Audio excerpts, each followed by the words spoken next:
Hey guys, and welcome back to the Wavefront podcast with Dhruv and Sloan. Today we have Campbell Barron.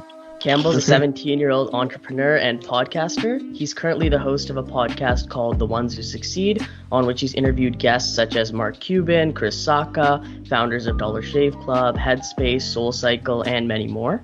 So thanks so much for coming on the podcast today, Campbell. Yeah, thanks for having me. Right, so let's just jump right into it.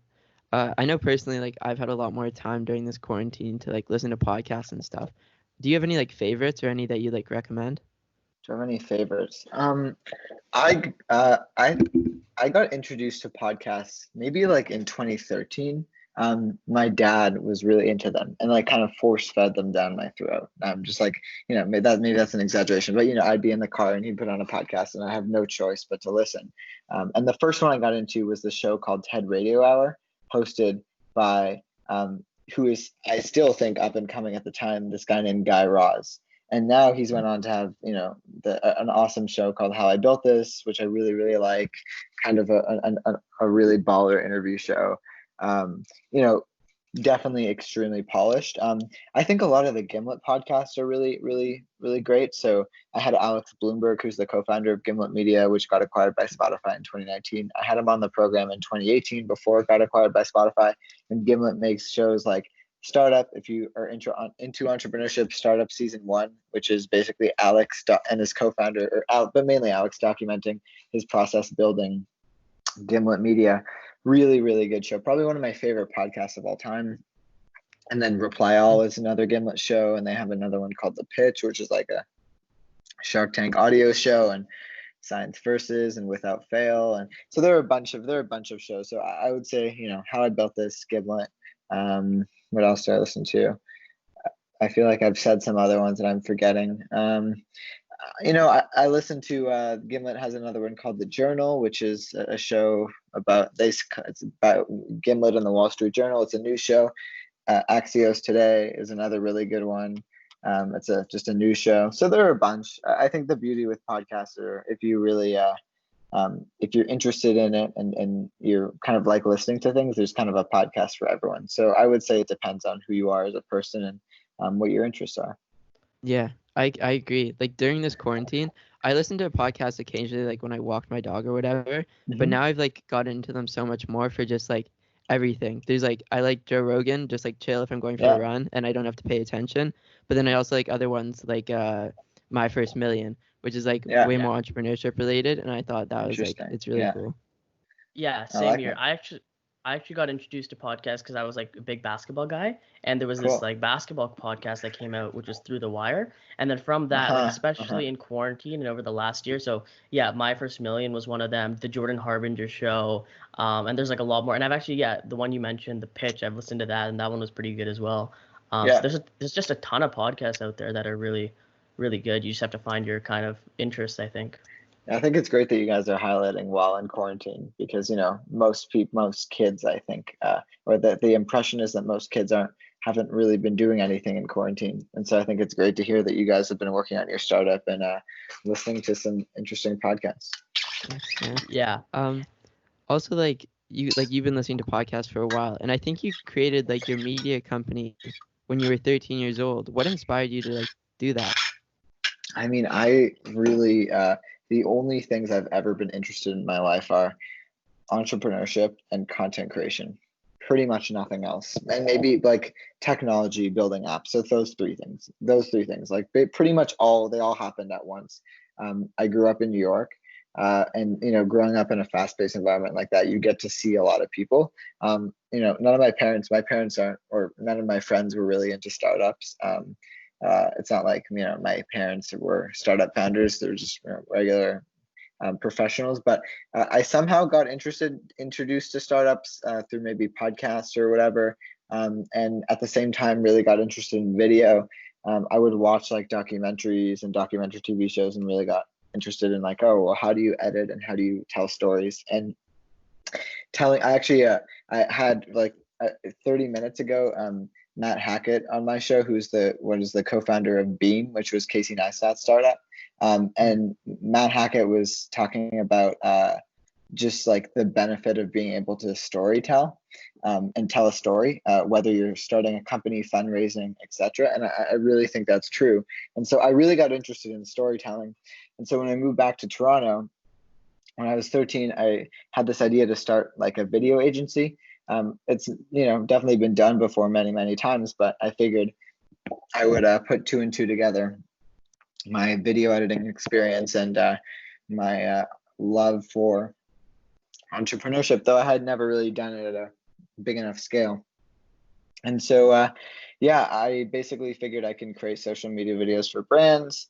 I learned how to send cold emails, which turned out to be probably one of the most valuable skills I've ever learned in my life.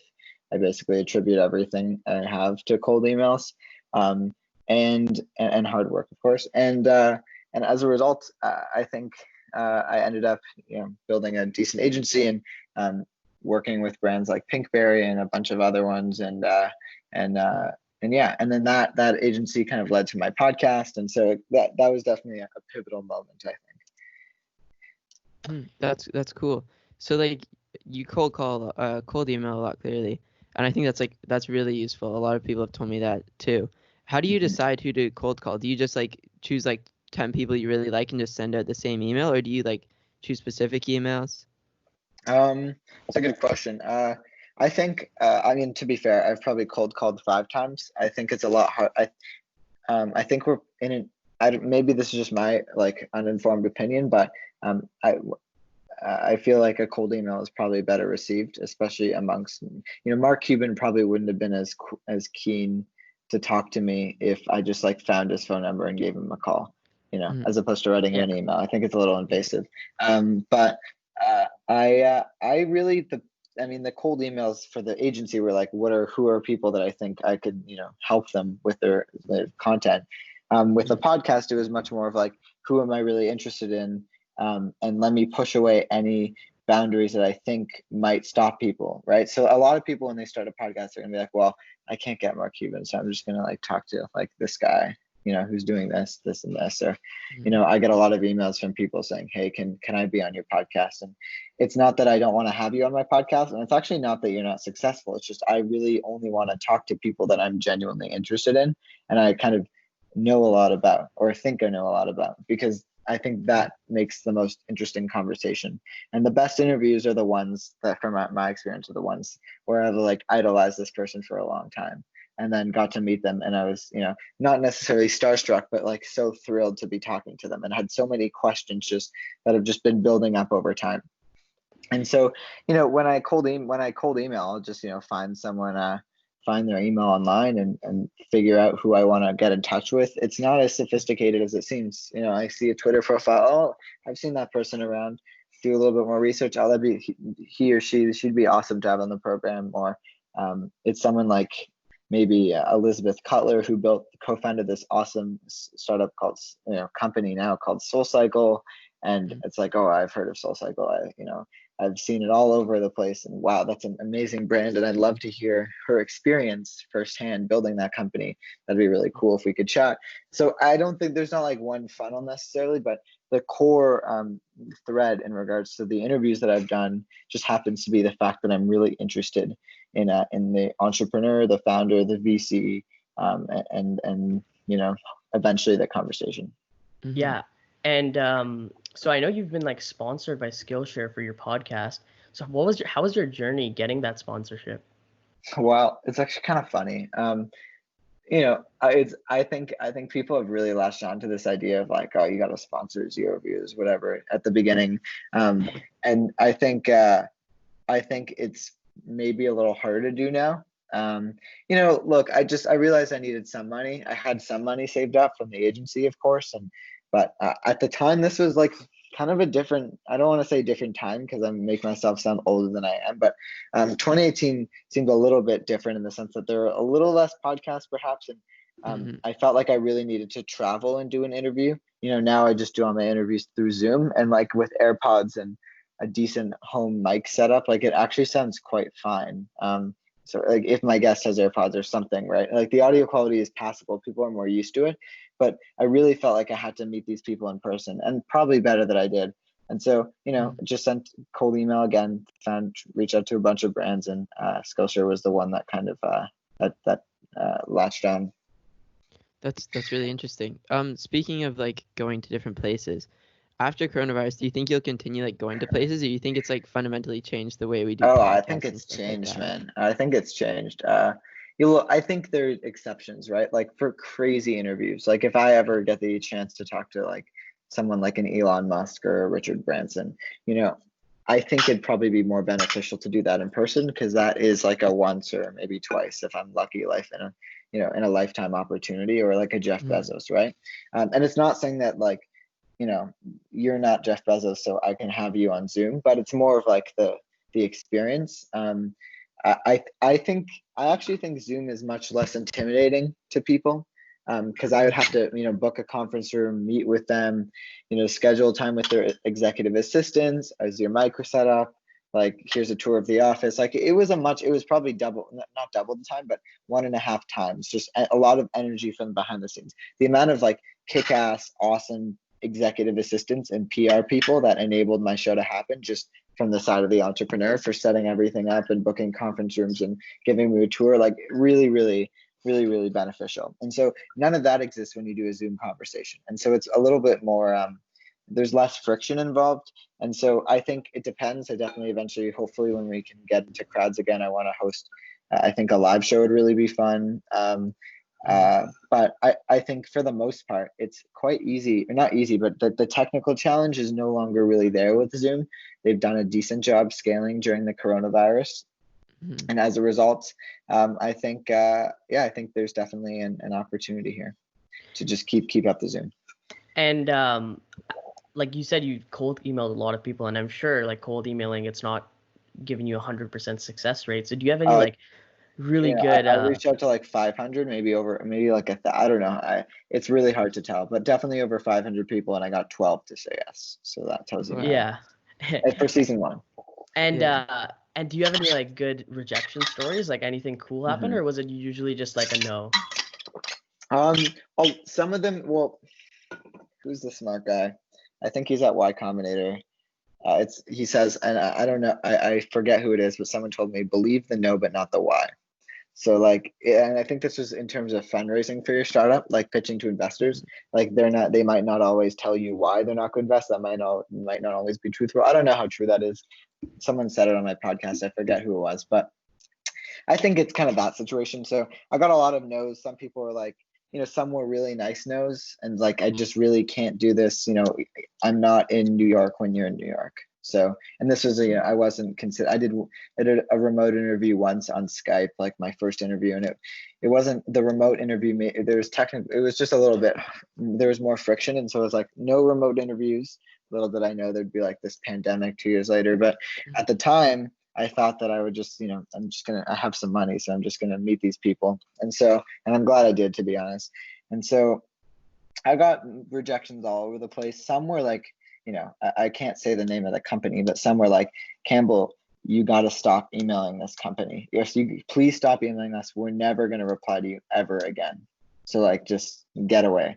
And this was after some people at the company said, yes, I'll do the interview. And then some people at the company said no, and then yes and no. It was like completely unclear. This is a well-known company, by the way, that we would all know.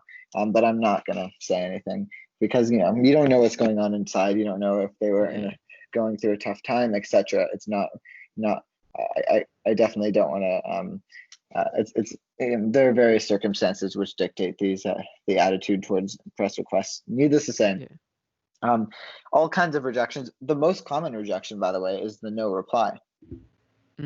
Yeah. So, I mean, like, I have like much less limited experience, I'd say. But like this year, I was reaching out for internships like a couple months back for the summer before coronavirus hit. And I emailed like professors, I emailed like people from all sorts of universities. And some universities I had a lot of success. They'd like forward their email to like the entire like professorship of engineering or something. And then some of them just wouldn't reply. And then some of them would act really nice, but then would not really like email again or respond again. And I think it's just like part of the process. You just got to like roll with the punches, because eventually one person's going to say yes. Yeah, exactly. I think it's also really random too, because like last year I was also reaching out for internships, and I was like emailing people, I was like on LinkedIn, etc. And the internship that I actually got accepted to, I got from Reddit. Like totally different platform. It's I mean, and I think it is random, and I think the number one thing is that I've learned from the podcast is like I would never like try to limit yourself with who you can interview. I almost didn't email Mark Cuban because I was like, Jesus, Mark Cuban's not going to meet with me. Like, there's just no way. And you never know. And I've also reached out to Elon Musk thinking he'd meet with me, and he hasn't. So, like there are many different, it can go both ways, but you really never know. A lot of it is kind of out of your control. And so the best you can do is represent yourself in an accurate manner, and kind of shoot for the moon. Yeah. Also, you mentioned that you like email a lot of them, literally to the point where they just say like, please do not email this email that was one ever case, again. That was how do you know when to stop? Is it just when they say that? Because like quite honestly, that's not like the worst thing that could happen. Yeah, I mean, but when you're sending cold emails, you have to realize like the worst thing that could happen. Yeah. And the first time when I was back at the agency, like when I was running that, it was like a punch in the stomach. And then just with the podcast, it was just clear, just I didn't care. It just knows just water off a duck's back. And in this situation, like you have to really from my experience, I was definitely probably over eager / persistent. I reached out to many people over and over again. Chris Sacca took many tries, many follow-ups to actually get that interview. I reached out in June. He kind of said a maybe, which was more like a no, but I kind of turned it into a maybe. And then I actually ended up meeting with him in December of that year. So it took quite a while, a lot of persistence. And, Chris Sacca could have been like, Campbell, you're so annoying, please don't reply. And I wouldn't have met with him. So it really says a lot about the person if you're willing to kind of take this like persistent, eager kid and basically say, fine, I'll meet with you. And I chatted with him for, over 2 hours. But then on the other hand, you get a company like the one, someone who isn't feeling as nice or as fortunate or doesn't have time and will just kind of like brush you away. And so it goes both ways. And obviously you said, you had many tries following up with Chris Sacca. Do you have like a set time when you like follow up with them, or is it just like kind of on a case by case basis? Yeah, a polite way is like once every 2 weeks. But I would mainly do once every week, and then I think I got desperate and just started doing it like every second day or every day. Yeah, it escalated pretty quickly. I was just like, not his fault. It was definitely it was not his fault for this was during the midterm elections and he's really politically active, and so he had more important things to do. But yeah, and I mean, I think Sloan as well. We kind of saw you first heard about you on TikTok, and obviously you've had some success on TikTok with about like 60,000 followers now. And on TikTok, like, was there ever like a breaking point, or when you saw that maybe there is starting to be some rapid growth, or was it just like compounding and slowly you've grown? The people who like blow up for like smiling at the camera. Yeah. I was not one of those first people. In fact, I've seen people who have had much less followers than me and blow up. I have literally not had any breakout, honestly nothing. I've had videos that have hit around 1 million views. I've had a few of them, but nothing ridiculous. I mean, 1 million views sounds like a lot, and it obviously is a lot. But for TikTok, like to get hundreds of thousands of followers, you need at least I think 10 million views. I wouldn't know. So it's really, really labor intensive. And the first video I actually made got 200,000 views, and I thought like, oh my God, I made it. Do I call LA or do they call me? And nothing happened. I didn't call them and they didn't call me. And then I was like figuring out what to do. And that was September of 2019, kind of working on the podcast, working on season 2, and then just thought, this would be an interesting way to like make business content and then kind of half plug my podcast. Like, I'm not gonna lie, that was definitely part of the intention there, and it has definitely worked. Like, my podcast audience has grown dramatically because of TikTok. And so I don't really see myself as a TikToker. I definitely don't want to be a TikToker. Nothing wrong with being a TikToker, just that's not my goal. But I do think it's an opportunity to build a community to kind of further grow my podcast and make content about something that interests me. And so there hasn't really been a breakout moment. I think probably the closest thing to a breakout moment would be the moment when I realized, like, if I sit at a desk and have my microphone in front of me and edit it really well, people kind of like that format. for a while I was standing up and trying to vlog. Like, you know, you go through this phase where you're like trying to find the equivalent of product market fit for content. So content market fit, when like the gears start to click and people start to like what you make. And I think that's the most exciting feeling, because I haven't made any money off TikTok. And so it's definitely not, you know, it's not a business at this point. I kind of do it more for fun. But I think not that I'm saying I found content market fit yet, but I think I'm a little closer. And so, yeah, but there hasn't been like one. I didn't go from 0 to 60,000. I feel like the biggest jump was maybe 5,000 followers in a week. And that's a lot, but like still not that much, honestly, compared to many. Like, I don't consider myself remotely big on TikTok. I think I have a nice community though. Yeah. And sure. You post like, I think, daily. So, and they're usually about like current trends in the markets or just like business, tech, entrepreneurship, education. Yes. And how do you like find what you're gonna post about? Like, what's your selection and for topics wise? It's all over the place, you know. I find things on I'll find articles on Flipboard, to be honest, which is like a news aggregator. I'll just click on the business section and I look for various headlines that I think are interest. I'll read articles that I'll be like, oh, I can make that into a cool TikTok. They might be things I've known for quite a while and have always done, but realized many people didn't. You know, a cool podcast interview that I've done, I might want to share. It really depends. I don't think that there hasn't been like one source really where I found most of my interviews or most of my TikTok ideas. Have you noticed anything, like any common trends between the ones that are the videos that are like super successful versus those that are like less successful? Other than like from the analytical perspective, it's 100% watch time. Like that's what dictates a successful TikTok, which is like the watch time percentage. And so most people, all my videos have have a high watch time, but do I know it's going to be a hit going into it? Like, honestly, no, at this point, not really. You know, I have to hope. Like, there are videos that I was like, yes, I knew that was going to do well. Like a lot of the videos I shared, the interviews with Mark Cuban, I knew that was going to do well. I was shocked people thought I faked that. But I guess that just shows you know, some people are just not there. But at the same time, I guess it's not that surprising. But so those videos I knew would like do okay.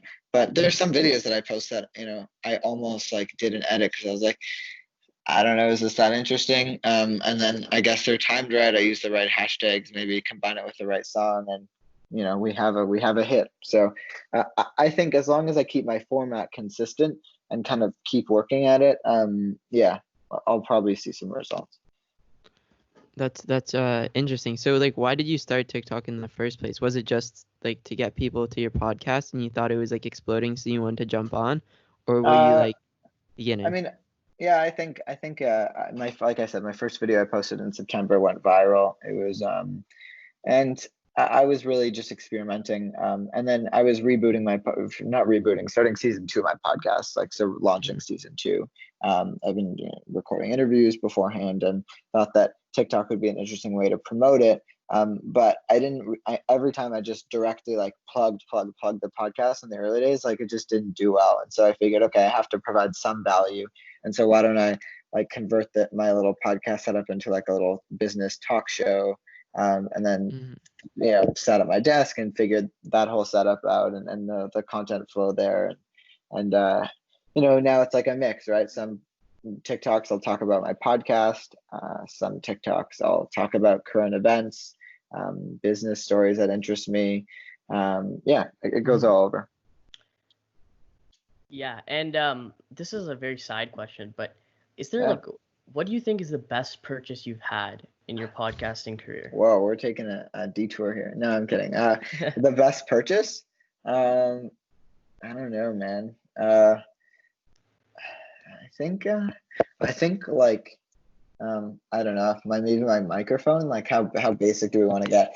My laptop, to be honest, when I had an old one for quite a while, and then when I got some sponsorship money and you know, launched or started working on season 2, I was like, okay, I'm gonna need a little bit of a nicer laptop, and so I upgraded there. But I guess my microphone, because I still use it today. It's quite durable. I forgot what it's called. I think it's like the Shure SM58A or something. I don't know. It's not super expensive, but it gets the job done, and it's been, stuffed in luggages and, stuffed in camera bags, and definitely has always caused problems at security at the airport, but it still gets the job done. That's interesting. Okay, I think we're gonna move on to this new segment of our podcast.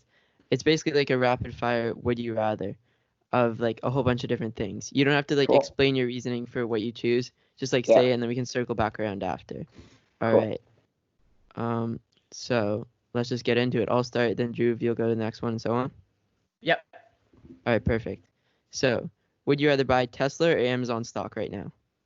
Tesla or Amazon? God, this is Amazon, I guess. I don't know. Nothing wrong with Tesla. I'm not 100% sure if it's inflated. I'm terrible at stocks. I've basically lost money. So And don't take my advice. would you rather live in New York or Toronto? Oh God, guys. I love New York to death. So maybe New York, but right now, Toronto. I think Canada's in a better spot. We're here, Google or Tesla? In terms of what? Like stock? What? No, work at Google working. or Tesla. Oh, like, sorry, work at Google or Tesla. I think Tesla definitely has an interesting opportunity to kind of look beyond cars, and so I would say Tesla. I think it's a little riskier too. Use Apple or PC? Oh, Apple. I'm Apple 100%. I'm a really big Apple fan, and most of my friends have switched to PCs because of their gaming dependencies. But no, I'm a big Apple fan, and I hope to be for the rest of my life. Definitely overpriced. Yeah, we can get into that, but Apple. Which superpower would you rather have, mind reading or invisibility? I feel like mind reading would just be very disappointing. Although to be fair, I have no reason to be invisible other than like, to rob a bank or, there's like really, some mind reading probably, yeah. Would you rather go back 5 years with the knowledge you have now, or have the knowledge now that you'll gain in the next 5 years? Oh God. Well, go back 5 years. The knowledge now that'll maybe go back 5 years, because the cheap answer would just be, I would short Boeing and buy a bunch of Zoom stock. So yeah, go back 5 years. Enough. Facebook or Microsoft stocks? Depending on how this TikTok thing goes, might be Microsoft. I think Facebook has, but I'm not sure. Who do you like more, Bill Gates or Elon Musk? Who I like more? I don't think I like anyone more. Elon Musk is certainly, I think, a little bit more, and maybe not more interesting, but more personally interesting. I find him, just his thought process, really intriguing. But Bill Gates is cool too. For sure. I wouldn't complain if either of them wanted to jump on the podcast. But yeah, exactly. Anyway, that's what I'm gonna say. I'm not gonna limit my options here. Preferred social media to consume: Twitter, Instagram, or TikTok?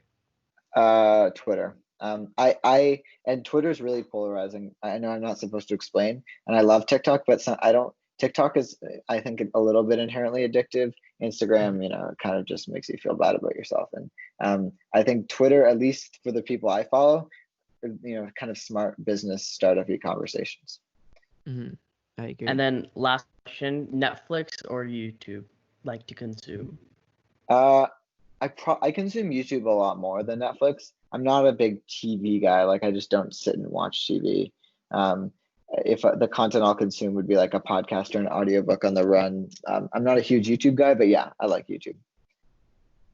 It was kind of interesting. We're done, by the way. That was the segment. But I thought it was kind of interesting that you said Apple, because I'd say the same thing. But I know a lot of people who are like avidly against Apple. But I think what works for them so well is just like their software and like how easy it is to use their stuff. And I feel like people just don't take that to account like as much as they should. People ignore. It's definitely marked up for sure, but from my experience and opinion, people completely ignore the, spec for spec. It's like a no-brainer to go with a PC, but like you said, the ease of use and just the product design. It's just I've had better experiences on Apple. And it's probably because I've just been an Apple. I grew up with PCs, and then my mom got her first MacBook, I don't know, in like 2013, and I just took that over, like hijacked it. And she barely used it. And so that's where I learned to video edit. And so I kind of attribute my interest in content and entrepreneurship to Apple. Fair enough. Is there any industry we would say that like Apple should be in that they're not already in now? Well, I mean, I think the easy answer here is education. And I guess they are kind of in it, but they're not 100% in it.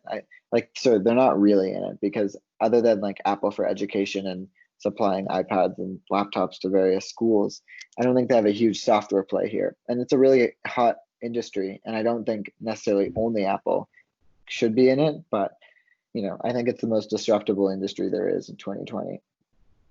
That's true. I mean, I've heard that they've been anticipating like an electric car for a while. I don't know if that's just a rumor or like a genuine thing. I feel like sure. I feel like it's a possibility to do really great like stuff, but at the same time, I feel like it's just so foreign to a company that's like, grown accustomed to like software and technology, that I think it'll be an interesting step if they're able to pull it off, for sure. Yeah, I'm not 100%. I don't know. I think there are a lot of Tesla's really, really ahead. Very ahead. So we'll see. Anyways, I also thought it was kind of interesting that you said Twitter, because like you post on TikTok and that's where you've had like a lot of success. I have 300 followers on Twitter, man. What are you talking about? I have a lot of success. Oh, my bad. No, I'm kidding. I have like, dramatically more audience on TikTok. But I think Twitter's depending on who you follow, I try to stay away from like, unfortunate, depressing politics. But depending on who you follow, it could be a great place. Yeah, I personally like Twitter a lot as well, just because you can kind of follow all these top people and get their thoughts kind of almost on a daily basis. And I think there's some great people on there like Naval, Paul Graham, etc. Do you have a personal favorite person that you follow on Twitter? Yeah, I do. Other than Jason Calacanis, Blake Robbins. Shout out to Blake. He's a VC at Ludlow, and he's young too. I think he's in his 20s. He's an interesting character for sure. I think he uses Twitter quite well. And he's really, really tuned into like the venture capital / startup / creator ecosystem. And so, definitely, I think he does a good job. But, it depends on the day, I guess. I wouldn't use Twitter if it was only him. So it's the group of people. Would you say Twitter is like, you use TikTok a lot to like get users for your podcast? Would you say Twitter is like equally a successful place for some people to get like a marketing strategy, or you think TikTok is like much better at that? I haven't been successful at actually getting any people to listen to my podcast from Twitter, but it's just such an important place to be if you're interested in business and entrepreneurship that I can't not have a presence. I'm followed by some cool venture investors, though, I'll tell you that. But no, I think the opportunity with TikTok right now, whether it disappears in September, like it's just so great that it's the only app right now where I feel like you could post a video and it could get 1 million views. And you can't just post a random tweet and hope it gets 1 million views. Like the odds are much lower, I feel. Yeah, well, what I kind of enjoy about it is it's kind of like the Wild West of like social medias right now, because literally there's no order. It's just chaos. There's just anything 100%. You want to consume, you can consume. There's no order to it. There's no strategy. Just someone posts something and then it either is successful or it's not. Yeah. And it's regardless of if you're like a really famous person or you're just an average person, you could be viewing the same video, or every small creator has almost not equal chance, but like they have a good chance of getting out there onto the For You page, which is like unlike YouTube and other places like that, which is a bit tougher to kind of get more impressions about your video. Even like I think when I think about its like main competitor in Instagram, one thing that it has that Instagram doesn't, I think, is just like Instagram's been around for so long that it's like very stable in the sense that there's big pages and there's small pages, and there's nobody, like it's less circulation. It's become much more, I think, ingrained in like society, where TikTok, I feel like, although I wouldn't say it's a grassroots movement. It certainly has like a much stronger cultural connection than I think Instagram does. Yeah, and agreed. Instagram recently launched their Reels, right? So do you think that there's like it is a major, or like there is a chance that it can compete with TikTok, or do you think it's just going to be a side feature kind of a thing? There's always a chance. I forget what I was doing. I forget when stories launched, to be honest. I wasn't super active on social media. I'm not sure. I think it was like 27. Actually, I'm not sure. sure. 2016, I think. 2016. Yeah, I just don't remember what I was doing on Instagram at that time. Definitely not doing the podcast. Probably working on the agency. And so I don't know. Maybe I think it's a lot. It's way more luck than people realize. Like, time and place is very dramatic, and Instagram stories absolutely popped. But Facebook tried to clone Instagram a couple times with separate apps before stories worked, and Facebook also tried with this startup called Lasso, this app Lasso they launched, which was a TikTok clone. They launched this before Reels, and that didn't work. And so whether this kind of works or not, whether TikTok, this like TikTok competitor inside Instagram works or not, is to be determined. I feel like their For You page isn't as good. Yeah, definitely. And so I'm not sure. I'm not a big, I think coming up with your own ideas is also cool. Yeah, like some comments and stuff I've seen on TikTok, people are like, I'm like a totally different person on Instagram than on TikTok. And same thing with like Instagram versus Snapchat. I think with stories on Snapchat, like the things that people post on Instagram stories is very different than what they post on Snapchat stories. Same with private stories as well. I want Snapchat to like completely work. I hope they continue. I hope they succeed in the long run, because if I was Evan Spiegel, I'd be a little more than pissed. That like I have a pixel for pixel replica of something I made on a competing app. Yeah. I also another thing I thought was kind of interesting is like YouTube and how it's competed with a lot of like mainstream like TV. I guess Netflix wouldn't be mainstream, but stuff like that. And I think it's it shows a lot more potential than a lot of those different like typical media companies. And I think this like TikTok has similar potential in the sense that it's almost like an even more synthesized version of what YouTube is to regular TV. Yeah. Sorry, go ahead. Yeah, no, I was just gonna say, like, I think another thing with TikTok is they're a very creator-oriented community and platform, and I think that's going to work in their advantage because I think that was a big difference between Vine and TikTok, is what I've heard from some of the ex-Vine stars, is what they were saying, is I think they think that TikTok's a bit more sustainable with the way that they conduct their operations with their creators. I saw a funny tweet. It was like, Jack Dorsey shut down Vine to save money and now wants to buy TikTok. But I don't know if he wants to buy TikTok. But I think he's trying to get some money together to maybe, I don't know, could have been an uninformed headline I read. But yeah, I think how you take care of your creators is really, really, really important. And it's something I think YouTube initially had a harder time with, especially being transparent, and TikTok too, to an extent, but they have a strong creator base. I don't necessarily see TikTok and YouTube competing with each other. I mean, maybe that's just my uninformed perspective, but I consume totally different content on YouTube. And to be honest, I would probably consume smarter content on YouTube at this point, because half of my For You page is still dancing videos. And so, I have the Learn tab on TikTok, and I go on there a lot. And so I'm starting to see less dancing videos on the app, which is good, I think. You want a healthy ecosystem.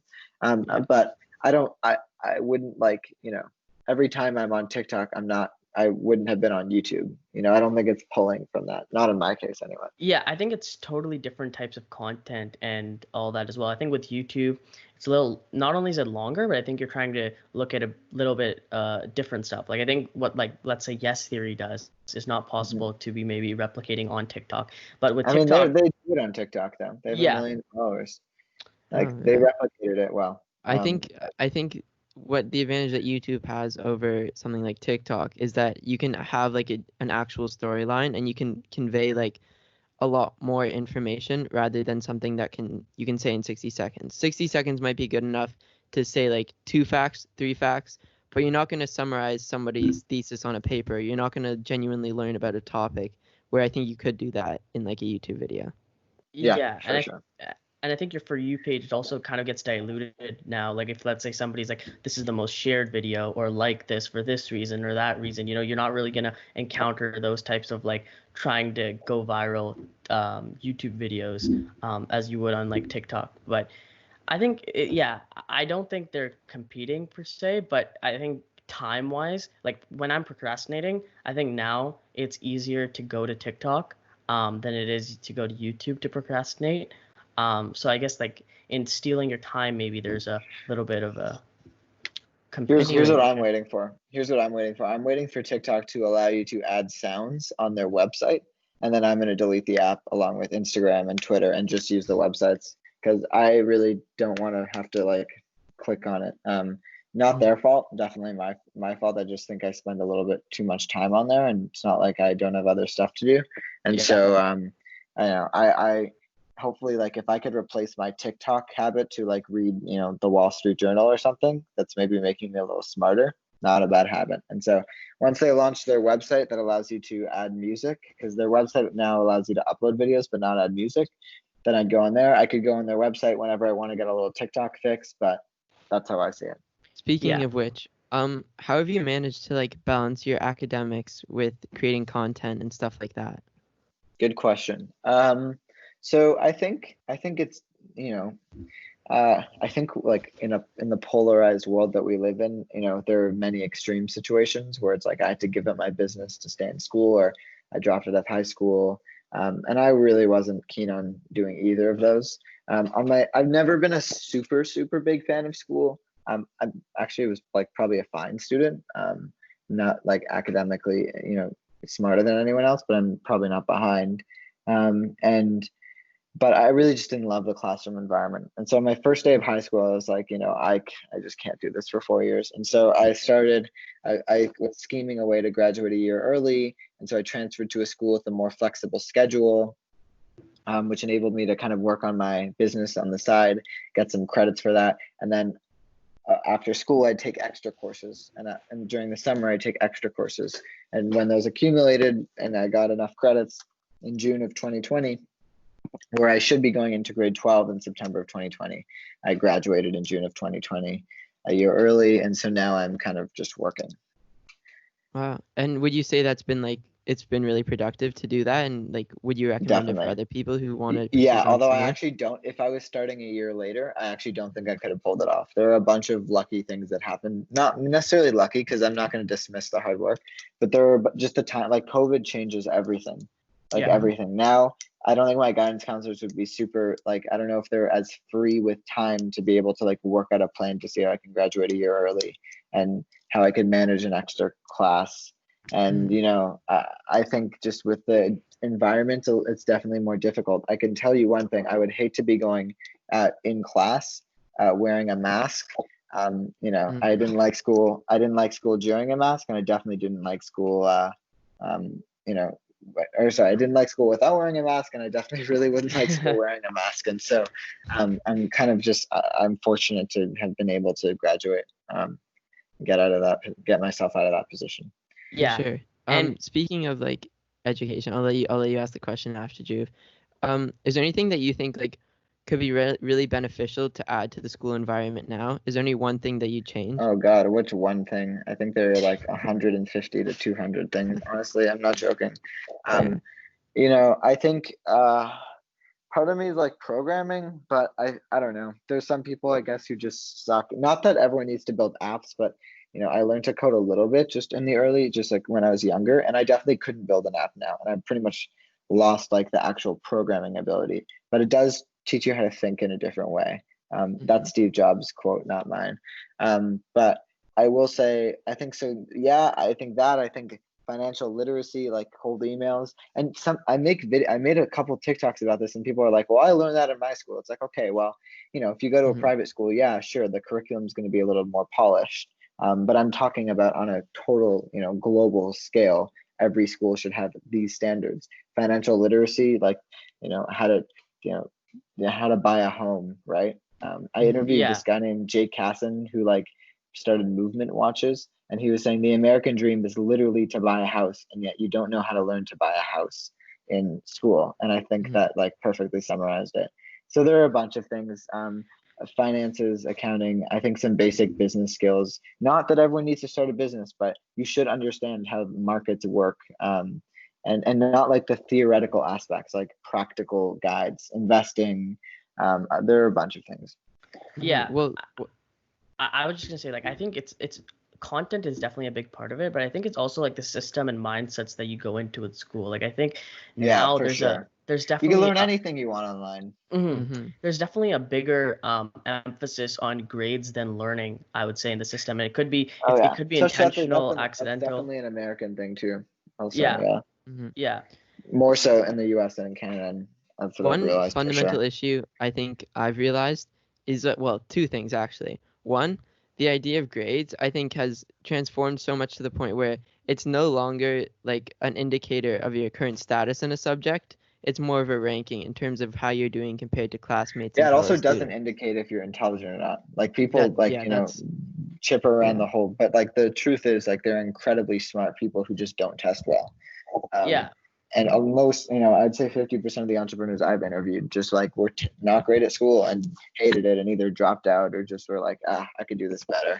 And so it's not like all entrepreneurs are bad students or all entrepreneurs are good students, but I think at the end of the day, it's really about knowing yourself and how you learn. And okay, if you're not going to be in school, like, how are you going to be bettering yourself? Are you going to be getting a job? Are you going to be taking an online course? Are you going to be learning to code on like Skillshare? Or it depends. But I think there are both sides to this.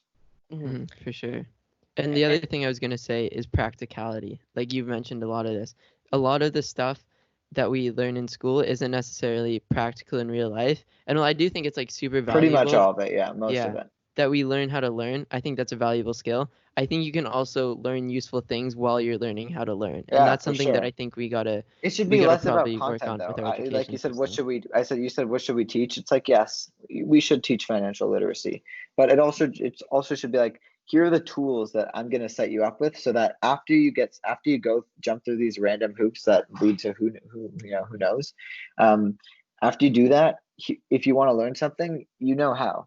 How to use the internet, not like you don't know how to use the internet, but you know how to like, discipline yourself and follow through with things, as opposed to just kind of teaching the content, because school has made a lot more sense when you couldn't just look anything up in like 5 seconds. I have an Amazon Echo in my room. I could literally be like, what's the population of like Delaware? And it will tell me, as a result, I'm, some would say, well, if you knew the population of Delaware to start with, then you wouldn't have to ask it. It's like true, but it actually just took 2 seconds to ask it, and it'd probably take more than 2 seconds to learn the population of Delaware. And so, if you could teach me skills that can expand my horizon, then that'd be much more interesting. That expand my horizon, especially just to add on to that, and skills to learn skills. That's basically what it is. Yeah, and I think it's also because like no matter what, there's always going to be a limit on the amount of stuff you can learn in school, just because of the fact that how much time you have. But when you can set up sustainable ways, like skills essentially on ways to learn, especially because now we have like 99% of the same information as like even Elon Musk, for example, right? But you're not going to be able to learn all that information in school. But if you can learn how to effectively learn and efficiently learn and understand and apply that knowledge, I think that's like the most invaluable skill you could learn from school. Applying knowledge, for sure. Yeah, definitely. I'm not anti-education. I'm 100% pro-education. I just think accepting the status quo that education is perfect and everyone should go to college, and if you don't, you're going to be a failure. I think that's very closed-minded. I think this is a good analogy to summarize it. You can give a man to fish, but it's better to teach a man to fish. Except giving the man to fish in this case, it takes twice as much time, and you only get half a fish. Yeah, and I think personally, one of the most fundamental benefits of school is just the social atmosphere and the fact that you have access to so many people. Yeah, and I think Paul Graham and learning to like have friends, make enemies, etc. Like operate in a social environment. Yeah, and even in a business aspect of it, like Paul Graham mentioned as one of his essays, is like when you're in high school or university, that's when you have the most wealth of co-founders at your disposal. But Definitely, it's all about like how you can leverage that and how the school system or you yourself take the initiative to basically develop those relationships and get advantages from them. And it certainly doesn't hurt it certainly doesn't help when a lot of schools ban you from starting businesses. Yeah, and So. Yeah, I that's think true. especially, and I think also sometimes I think in some schools there's definitely a cutthroat culture just because of the fact that there's so much ranking and grade system. And I think when you have that type of culture, it's much tougher to maybe be friends with or learn from other people when you're kind of like making the information you have private and not helping other people and kind of isolating yourself. I think that is another problem. And I think most importantly, it's discouraging you from enjoying your education. Like so many people now, like most people I think don't like disenjoy learning. A lot of people I think do enjoy learning. It's just how we're taught in schools and necessarily the way we like to consume knowledge. Like literally TikTok. I learned a fact, like half of my For You page is like facts or random things that people do. And sure, it's not necessarily all applicable knowledge, but it's certainly entertaining and it's teaching me something. So if there's a way to find some like in between where it's entertaining and we're learning something, education could be infinitely better. And that's TikTok's big bet. They have a Learn tab. Some people have it, some people don't. It's like a For You page, but for educational content, I have it. I don't know why, because but I go on the Learn tab a lot, and I think there's I think you can learn a lot from the For You page. Yeah, I think they only rolled it out to a certain amount of people because I know my sister has it, but I don't. So it was kind of, I think it was just like a random. They roll it out to the better siblings then, because my brother doesn't have it. No, yeah. Yeah. So kind of to pivot, one question I kind of have about you personally is like, what is like one goal you want to achieve in the next 5-10 years, or by the time you're 50 or 75? Like, what are some like big 5, goals? 10, or 50 to 75? Yeah. Okay, 5 is probably, well, the podcast will never end. Yeah. I've told myself that. So that should go on, if done right, till like, many more years. It's actually a lot of work right now, but hopefully in 5 years I'll have a little bit of a team. The podcast is not a startup, so let's be clear. Like it's going to be a lifestyle business that I can always, use to basically make a nice living and have conversations with people that interest me and grow my network. Because your network is pretty much one of the most important things that I've realized. And I will say that because of the podcast, I have a pretty badass network, and definitely there are people who have, who are more connected than me, etc. But the podcast doesn't hurt, and so there's that. But I definitely, really, I work full time at a startup, and I run a content team at a startup right now in Toronto, and I think that's going to do really well, and I hope so because I have a little bit of equity in there. But I also really want to run my own thing, and so that's kind of what I'm really interested in. I talk to all these interesting startup founders, like yourself, and there are many people like both of you, and also tons of people on the podcast who have exited, and it seems really, really not necessarily fun, because it seems it doesn't necessarily seem that fun, but I just really want to experience the ups and downs of running a company at a big scale. And I've done it at a little scale. You can argue that the podcast is a business, and my video agency definitely was a business. And if I do a brand deal for TikTok in the future, then it's theoretically a business, but nothing venture scale yet. And I hope to kind of do that. And so I guess that'd be the same answer for 10 years too.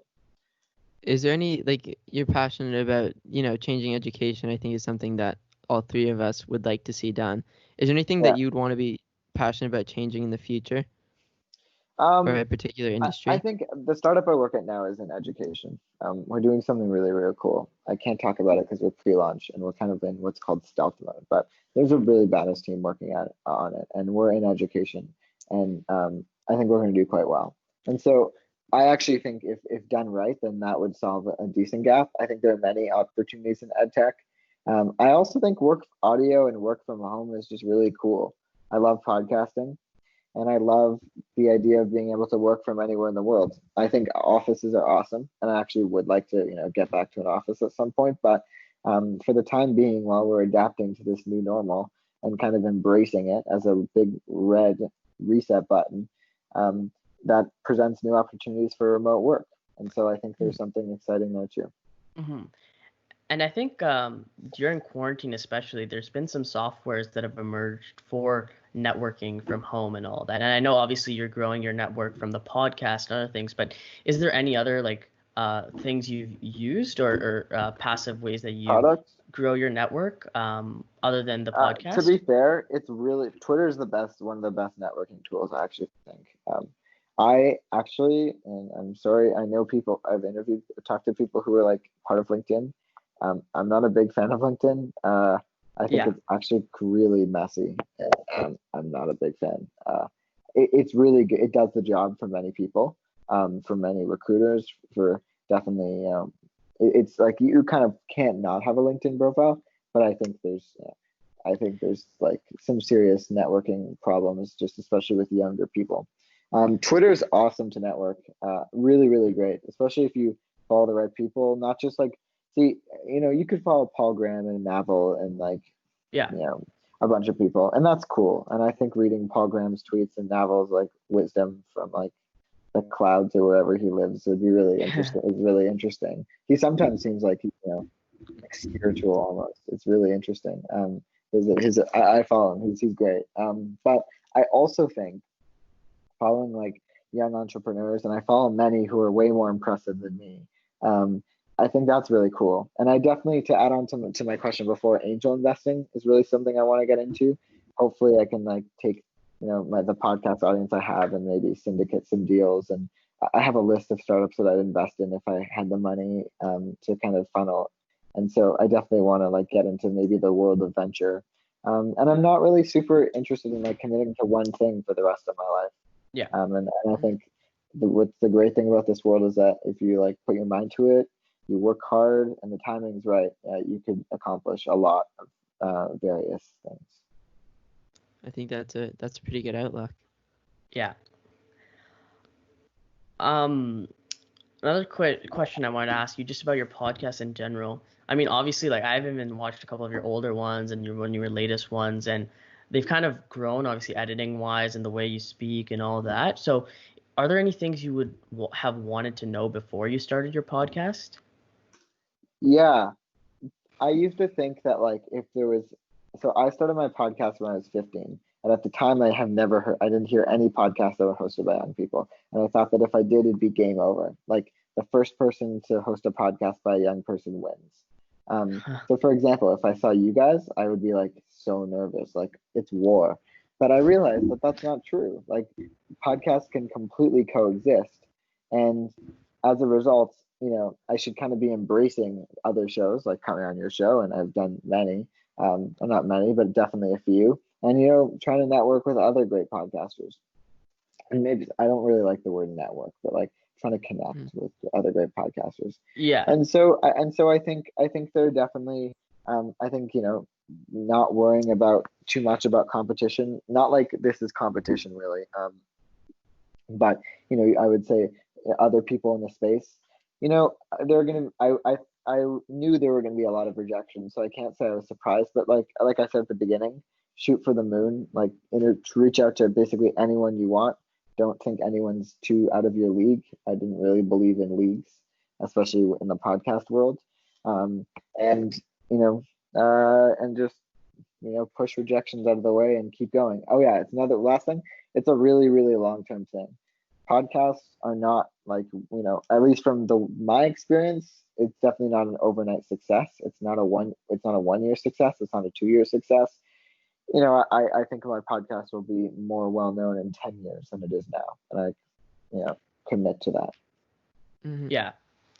I think that's a good philosophy. I know like the good thing, at least from what our brief experience doing podcasts, stuff like that, is that it's great that people are willing to collaborate because you're not competing with a person. If you have like the content, you have the skills, and you have the timing right, anybody could succeed. And it doesn't mean that both of us can't succeed. It means that like if you network and stuff like that, everybody can be lifted up.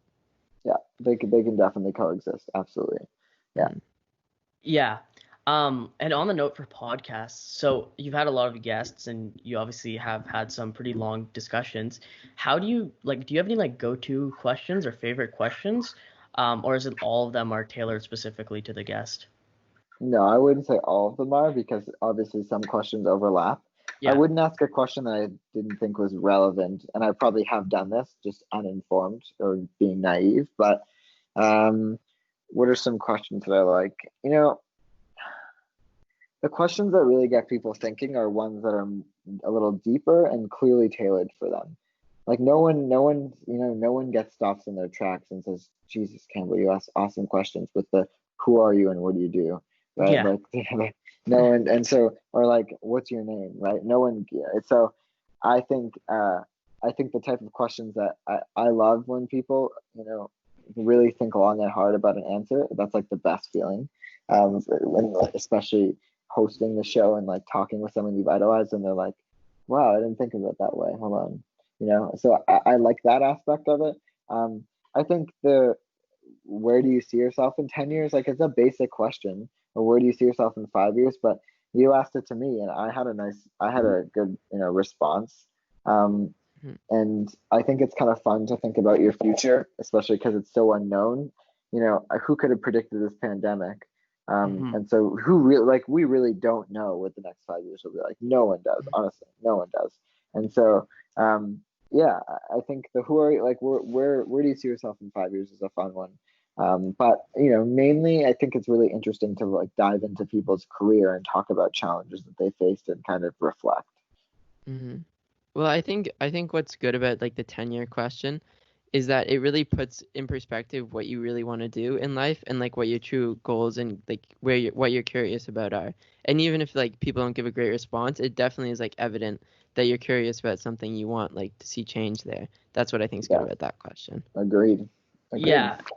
Yeah, I think with like one thing I heard from this guy Thomas Frank on YouTube, he's like a productivity guy, and he said that like people often like overestimate what they can do in a year, but underestimate what they can do in 10 years. And I think once you ask like a little farther down the scope, it like almost kind of makes people like like see their like number one priority and all that. And I think so even some of the previous guests we've had, they've when we've asked this question, like they've gone into like something, maybe there's like a certain problem they're really passionate about, or they think about like what's really gonna be something that I'll enjoy in the future. And I think that's like it's cool, like as you said, like the future is always intriguing because it's uncertain. And I think people, I wouldn't say love uncertainty, but there's definitely some like mysteriousness and like intriguing aspect of it.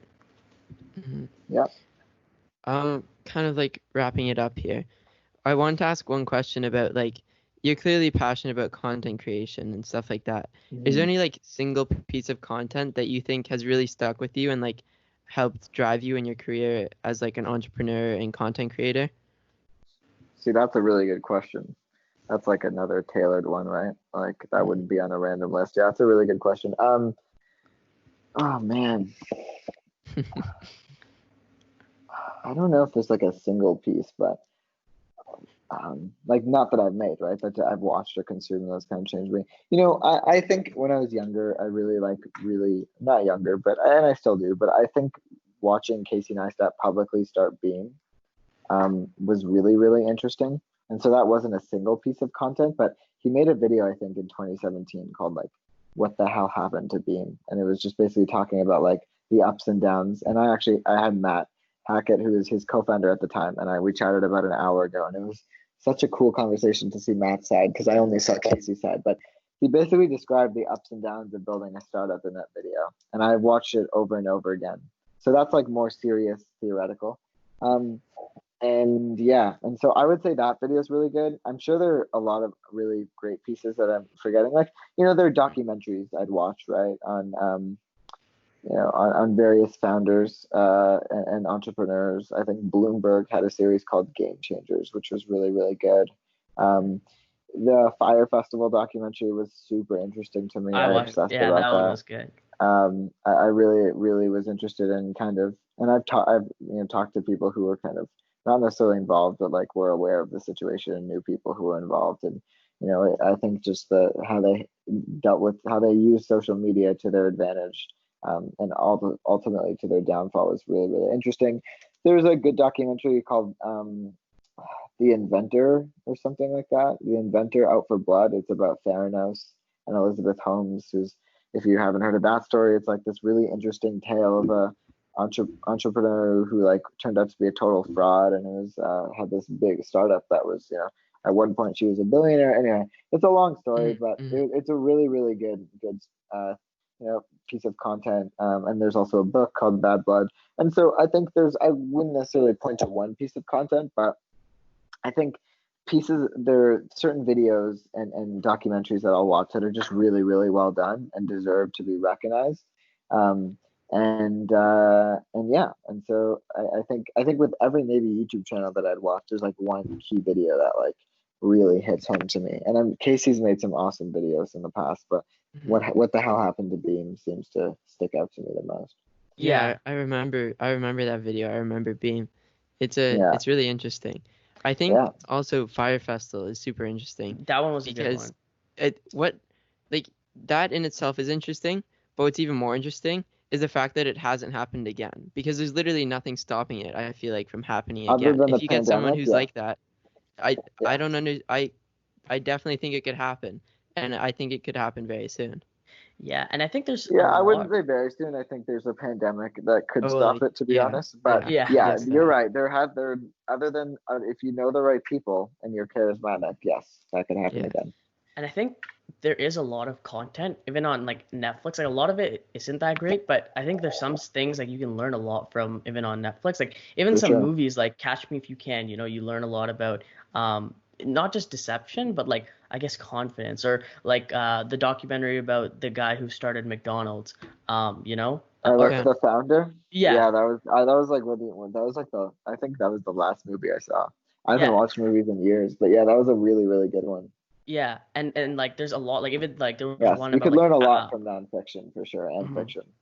Yeah, like I know there was one like about like Alan Turing and how his like computer like algorithm or something. I think like the way he kind of mapped out for the military. I don't forget it was like 2 or 3 years ago I watched it, but that one was good as well. So I think there's content everywhere, YouTube, Netflix, and definitely in books and podcasts. So it's just, you know, kind of learning from it and actually taking some actionables from those and applying them to your life is kind of the most pivotal part of it all. 100%. For sure. And the way we're consuming content and everything is changing so quickly. I think it's just an exciting time for how we learn, how we like interact as a society, and like where we're going to be moving from here. Absolutely. Yeah, very well said. Yeah. Just to ask a quick question about, obviously you're a very interesting guy. I think a lot of our listeners would maybe like to contact you or chat a little more. Like, is there any place that is best to reach out to you? Yeah, I try to reply to all my DMs. I don't know how scalable that will be in the coming years if my footprint grows, but right now, while I can, I try to do so. I'm at Campbell J. Barron on Instagram and Twitter. Instagram DMs are better though, and then my website campbellbarron.com.